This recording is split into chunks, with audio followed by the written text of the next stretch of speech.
All right, hello again, and welcome back to Whitetail Survival. And today, I realize these survival kit videos are taking off, and they seem to get a lot more views than some of the multi-tool videos. I'm still going to do them. I have a pile of multi-tools to go over, but I'm going to do another video tonight on another survival kit. This one is by Limitless Equipment, and this is called the MK1 Survival Kit, and I've had this one for a while, so I haven't opened it yet. So this is a pretty neat design, you know. There's a contents list. It's a really nice packaging. These are made in the UK, so I ordered this off Amazon a while back. I'm pretty sure you can still get this one. I could check it out to see. But I believe these ones are in a tin. So if you look on the back here, it has everything that is contained in this kit. So that's pretty cool. So let's open this thing up. And I was right. Empty box. We'll go to the side, and right off the bat, I see a rubber band here. This one's more like a Ranger bag, or a Ranger band. It feels like a piece of inner tube, but that thing's pretty cool looking. It's got this octopus on the front, and it's gray. It has the contents again on the back, and it says made with pride in the UK. So anybody that's watching from England, I'm guessing you can pick these up pretty easily over there. I've had a couple comments from people from there in Australia. That's neat to see. I hope you're still tagging along with me. That's awesome. Let's bring this out to this camera. We'll get a look at that. It's a nice small equipment. Yeah, it's nice small equipment. That is a nice small survival kit. This will fit in a cargo pocket nice and easily. This could be a good supplement to a full-size pack.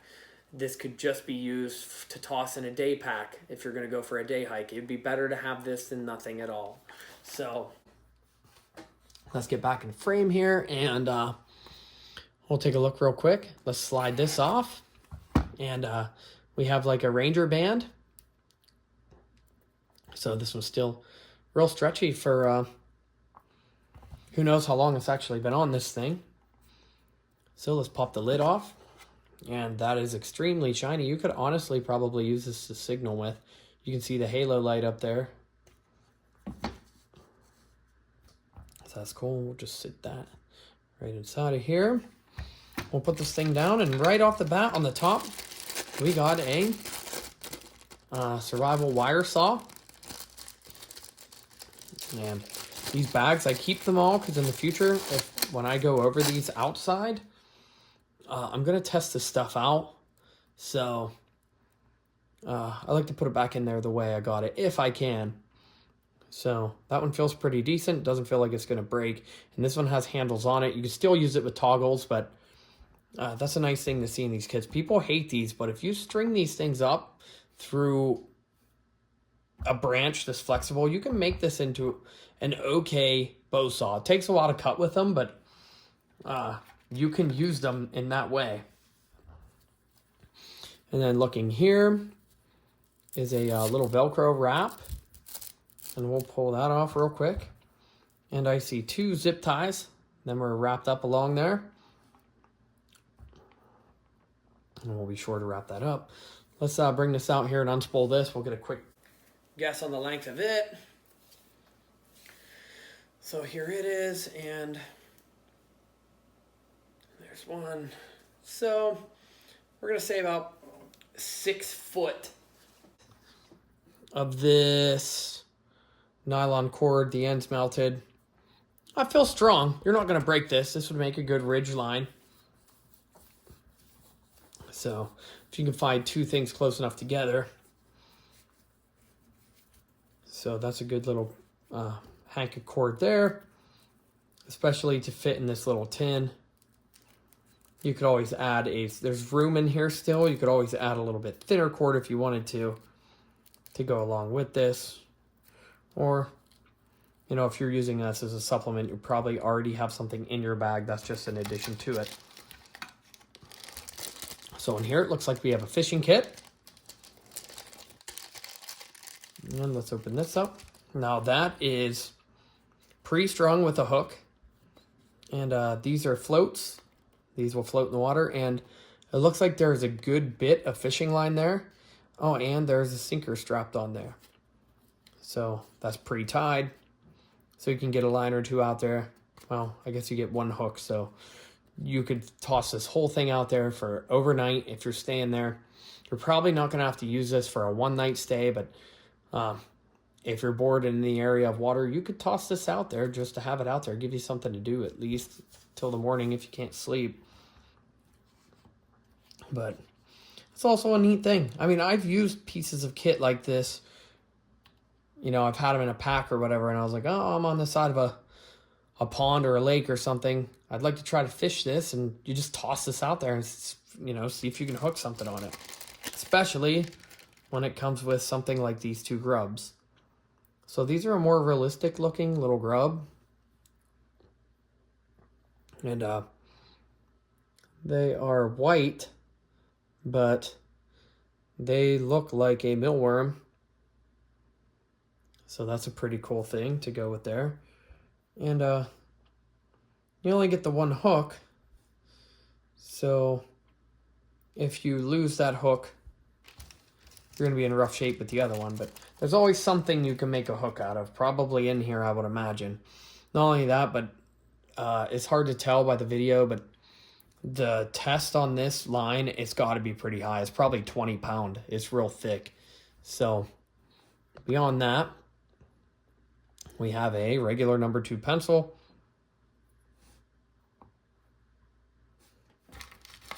Coming in here is a isopropyl alcohol, an alcohol prep pad basically.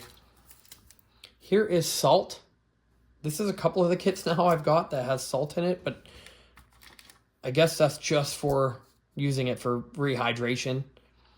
This is a larger button compass.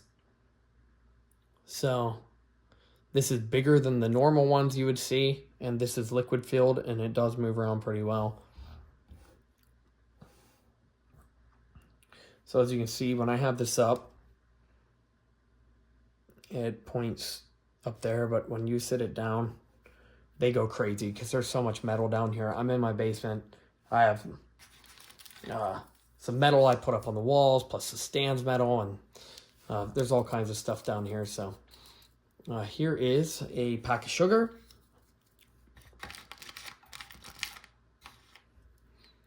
Here is a neat little light. Let's see how this thing works. Guessing it is a twist, or there's probably some kind of battery thing in there if I had to guess. Nope. I throw everything all over the place.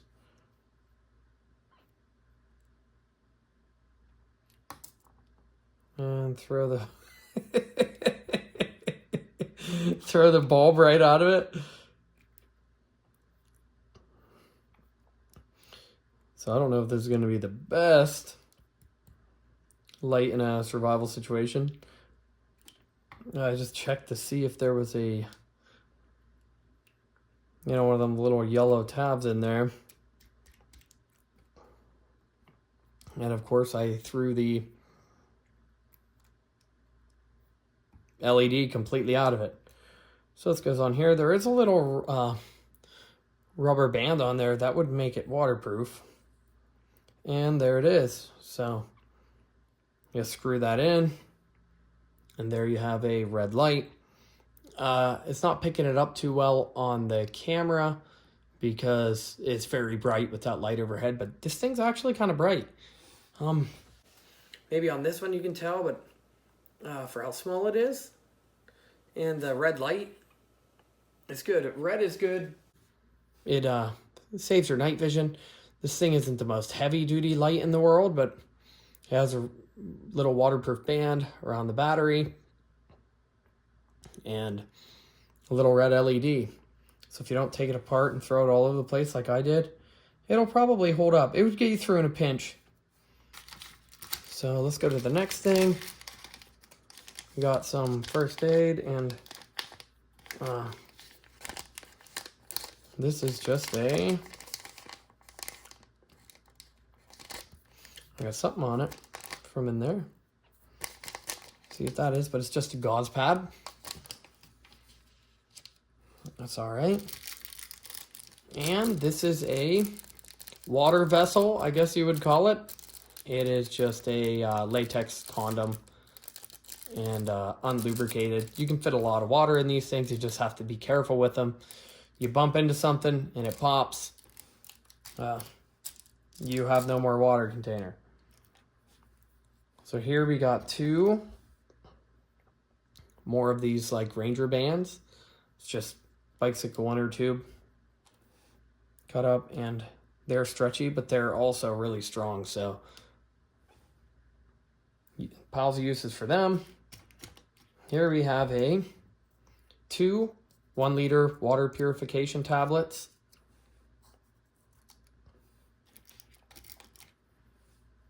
Here is some snare wire. I'm going to go back to saying it on this one. This isn't a lot. You can maybe make 1 snare out of this. And if not, this would be good for gear repair, repairing strap on a pack, or, holding something together. Because this stuff is strong. There's just not a lot here. And this is what was on our gauze pad. And if I test this, I'll replace these, but you would not be able to do this out in the field if you didn't know. So one thing with bullion cubes, these are awesome. They have a lot of salt in them.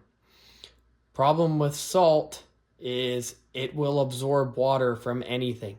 This kit has never been opened yet, and these bullion cubes have absorbed the water from the air inside of the kit and from me moving around. This has never been out of my house. So since it's been ordered and shipped, it's been inside of my house since. And as you can see, I can squish this. I can squish this fairly easily, and you know how hard these things are when they come out. So that's one downfall to these. In my kits that I'm making, I have these vacuum sealed. So you do get 2 of them though. And there wouldn't be a problem with these eating them still. They're just, they have water in them for now. So let's go from there. We have a ferrocerium rod. Here's the striker for it. And these ones work really good. I'm not going to do it. We'll test this one outside when we do it. The more popular the video gets, the faster I'm going to put it on the list to test each individual item outside. So, but while we have the whistle, we might as well give that thing a blow. So, here's the whistle with the ferro rod and the striker built in. And that one is also very loud. That is a good whistle there. Good striker. It's just generic, no brand, but that's not a bad thing. And here we have some petroleum jelly. Lots of uses for that, especially for a fire extender. Here is 2 glow sticks. I'll get a spot here. And we have 2 of these paper clips. These have lots of uses. Here's one of them other items. You could sharpen this up and turn one of these into a hook and a pinch if you had to. Here is a sewing kit. So I do love these little sewing kits. I have these in my kit. They have a few different color threads, and there's probably 6 to 8 foot of each color on there. And then you have 2 buttons, a safety pin that could also be turned into a hook. And here is your sewing needle that can also be changed into a hook. So you're not stuck with just the one hook, but I would rather keep this for sewing. These small pins, they don't really have too much of a use. I guess it could hold something together while you sew it. So that's the purpose of it, at least. So that's a good thing to see. A little sewing kit. And this doesn't always need to be for survival. This could be, you know, a supplement to an EDC pack too. This thing could be pulled out and you could stitch a hole in your shirt in it with it. And then this was a paper for the pencil, but this has some bowling cube on it. So this was probably going to make its way into the trash, but that's not a bad thing to have something to write on to go along with that pencil. And then here, with a little bit of that bowling cube on it that's soaked through the paper a little bit, here's a coffee filter, which would be good to strain the water through if you had to get one out of the creek. So strain the water through that first, get all the big particles out of it, and then this is a surgical blade. So these are sharp, skinning fish, whatever you had to skin, whatever you had to gut. So that's a good piece of kit. Then here we have this is the inside of a tampon. And if you mix this with this and mix that up together real well, you would only need to use little pieces of this and you would have a very, very, very long-term fire starter. So, you know, if you cut a little piece of this off and soak it in here, so it would probably burn for 10 minutes. So there's probably 4 or 5 fires in this by itself. Plus, this will absorb blood. You know, it does. There's a lot of stuff with this cotton material that you can do. Beyond that, we have a couple more of these safety pins. But there's just one in the sewing kit, so that gives you a total of 3. That's more hooks if you need them for that fishing kit.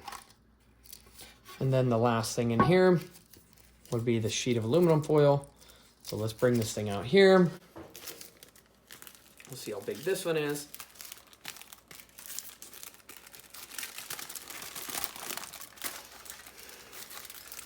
And this one seems to be, you know, probably 12 by 12 if I had to guess. So we'll see. Yep, it's exactly 12 by 12. So this could be made into a cup. This could be made into a cup. You can fold this thing up and make it into definitely a bowl or a cup. So it's not too hard to do that. It is hard to get it folded back up the way I had it, especially with my little bit of impatience. But you just fold the ends up to the ends. There's plenty of videos out there. You can watch how to fold this thing into a cup, and then you could use that along with these, and you have a way to purify some water for a little while. Filter it through here into your cup, and toss half of one of these into your cup, and then you could do that probably 4 times if you split these in half. That's not going to hold a whole liter, so other than that, this has been the Limitless equipment. This is their version of a pocket survival kit. There's a lot of stuff in here, so the only thing I wish they had done a little bit different was package these bowling cubes up a little bit more tight so that you weren't getting that leakage through there. Typically, you're not going to buy these kits and use them immediately, so if you had this inside and outside, it probably would have been a lot worse in there. I love putting these in the kits, but they need to be sealed up that air can't get to them because these things absorb moisture. So, other than that, I appreciate everybody watching. These survival kit videos have been doing awesome. Keep coming back, watch more. I greatly appreciate every view. I will answer every single comment, and we will catch you on the next one. All right, and I couldn't just let the video go at that. Something piqued my curiosity before or right after I stopped recording. For one, I took this thing I folded it up. I put some water in it to make sure it is. So you have a cup here. Basically, you just fold it from corner to corner, and then you fold each corner up to the top, and then you fold it open and you get a cup. I tried a couple times. There's some videos online about how to do it, so just get on YouTube and watch them. They'll show you how to fold this up so that it doesn't drip. Might take a couple times, it might leak out. But what I was really curious of is this container. So the bouillon cubes, I had to try it. They were still fine. I actually drank some of it with boiling hot water. They tasted just fine. They were just a little mushy, like I said. I mixed them up and they were absolutely fine. But to make one of these, you should use 1 cup of water. So what I actually did was I got a measuring cup and I filled it with exactly 1 cup of water. And it holds exactly 1 cup of water in that container. So that's a pretty cool thing to see. And you can move it. You can't carry it a long way, but with 1 cup, there's just enough airspace at the top that you can move this around, take it on the fire, take it off the fire, and you could boil it. You're going to lose some in boiling, but it holds exactly 1 cup of water in this container. So you could get your water from a river or creek or a pond, use this as your water container, hang this up. You could boil it in this cup because this held a little more than 1 cup. And you could pour it in here. You have a cup here, and you can get your next cup boiling up here. You could use the bouillon cubes in this one and drink water out of this one. I just wanted to show you that before I wrapped everything up. So, alrighty. Thanks again for watching. We'll catch you on the next one.